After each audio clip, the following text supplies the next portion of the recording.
ससुर खियावेले छोहरावा हो आ छोहरावा हो कि पियावा पियावेला दूध दही देवारावा हो और पियावा पियावेला दूध दही देवारावा हो।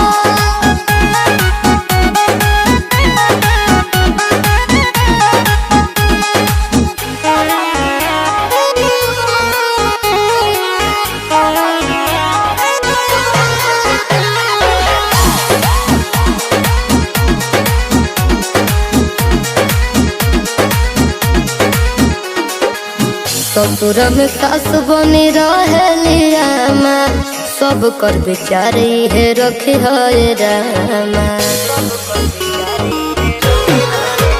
ननद खटल घर में नौकरानी बनी हम काटन चाने महारानी बनी। गाल जैसे फूलल टमाटरवा हो टमाटरवा हो अरे पियावा पियावेला दूध दही देवारावा हो अरे पियावा पियावेला दूध दही देवारावा हो।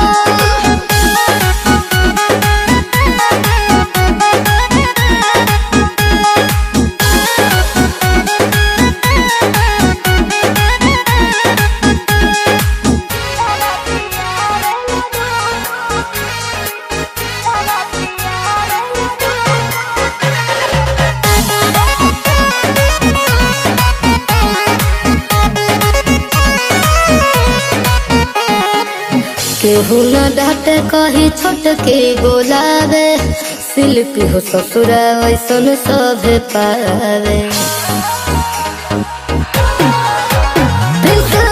आदत रहे में सोते जैसा हाथा तर गन पाए